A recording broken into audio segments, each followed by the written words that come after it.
Good afternoon, welcome to Market Wrap number 218. Stuart Williamson here at the helm. This week we're coming to you from Hamilton Island. This is the departure lounge. Just been up here getting set up for the Hamilton Island Race Week. And I thought this week, when we're looking at the UK property economy, we'd look at macro versus micro. Similar to sailing. What are the macro factors we can't affect and the micro factors we can? That's the basic concept. Please do subscribe if you can. So let's look at the macro side of things. Inflation is at 2.2% this week as compared to 2.3% was expected, but it's still above the 2% Bank of England target. Now, why is that a reason to be cheerful? Because inflation is growing slower than expected, and there's a variety of factors for this, and I was surprised to read that it's actually, a lot of it's to do with the end of the Taylor Swift concerts. You know, the hotels are not now so expensive, eating out's not been so expensive, so inflation is slower on the back of that. In addition, smaller than expected inflation increase will reassure the Bank of England that the disinflation process is on track and opens its a clear way to more interest rate cuts, i.e. 2 more this year, and that's what the traders are suggesting. And then finally, wages are growing at the slowest rate for 2 years, which is another great thing. So the point is these are macros, and it's a bit like being on a boat. You can't control what the currents are going to do, you can't control the wind or the islands or this sort of stuff. You just have to deal with them and make the most of them. From a macro UK economy perspective, it's 2.6% GDP growth since the beginning of COVID, which means we've caught up with the US. And according to the Telegraph, that's a barnstorming performance. We've actually are now ahead of Germany and Japan in the UK, which is great. And then the third macro to think about is the majority of lenders are now sub 4%, which is great. And you may think, woohoo, 4% or less, that's really good. Yeah, it is okay. NatWest are at 3.8, but Barclays is 3.84, HSBC 3.92. But look at the devil in the detail.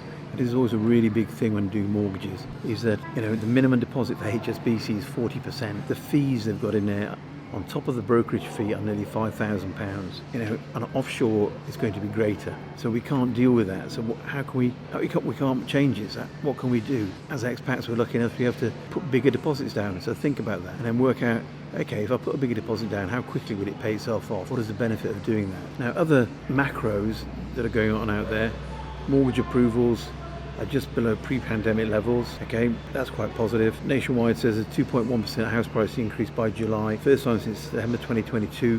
It's actually outpaced inflation. Again, that's quite positive, but we can't really affect it. Sales activity bounced back in July, 6% above pre-pandemic. So that's positive stuff. And we talked about interest rates cuts. What's going on there? Normally you see in the prime market, they're the leaders in the property recovery. But what we have is, unfortunately, the VAT raid on school fees has really knocked the stuffing out of those areas. I've got a lot of clients saying, I've got to put another £20,000-30,000 aside for my kids to go to school in the UK because of the VAT. So that's going to have an effect. Only short term, I'm sure, and I'm sure there'll be ways around it. You know, schools are not stupid, or supposedly not, they are teaching our kids. In the lettings market, the Renters' Rights Bill will have an effect. Section 21 no fault evictions are going to disappear. For professional landlords, that's fine. So nothing to be worried about. The rental growth itself up 5.2% on average across the UK. That's an average return, 5.2%. So that's very good, positive. That's from Rightmove, and the previous information is from Savills. So the bona fide sources, although they do have a bit of skin in the market. Finally, lettings market. What are the trends? We're seeing people look at a 60% larger area than in 2019 to find somewhere to rent. That's up to nearly 100 kilometres square, and this is due to fewer available rents out there. This is due to rising rents in city centres, and you are seeing a city exodus. So 34% of renters in London are now looking outside the capital, up from 30% in 2021. In Leeds, it's 52% of renters are searching beyond the city, compared to 46% 3 years ago, and in Glasgow it's 43% compared to 39%. So you see a much greater spread of where people want to rent because of the higher rents and because of scarcity. And then we'll get into the micro factors now, so don't lose interest. Supply and demand is still out of balance. There's still 16% less properties on the market than there were pre-COVID. Demand is 22% higher than it was pre-COVID. Rightmove say around 120,000 more rental properties are required to bring rental price back down to pre-pandemic levels. Rightmove go on to say that what the government needs to do is more landlord support, encourage investment in energy efficient properties, improve the supply of rental homes, create a more balanced market. Those are things that need to be done. Okay, macro, we can't really affect what's going on in the UK economy. We can't affect what's happening with renters. What we can do is look where they're likely to rent, and is that a good place with the massive undersupply that there is for us to buy.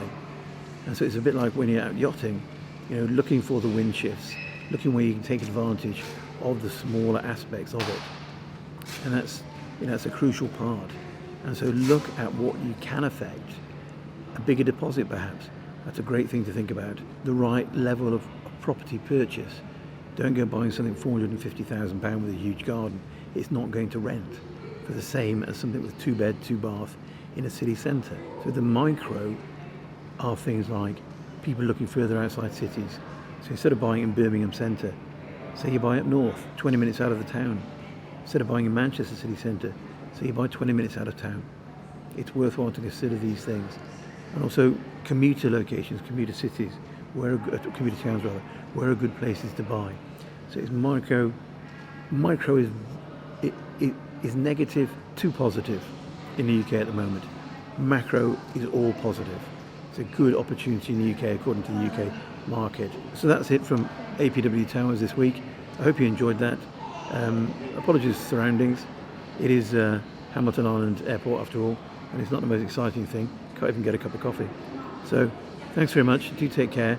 Do subscribe, because I know 70% of you watch this don't subscribe, and you should, because it helps our readership and it helps us get up the ratings, and hopefully helps us do more research and do a better job. Thank you very much. Stuart Williamson over for this week. Cheerio.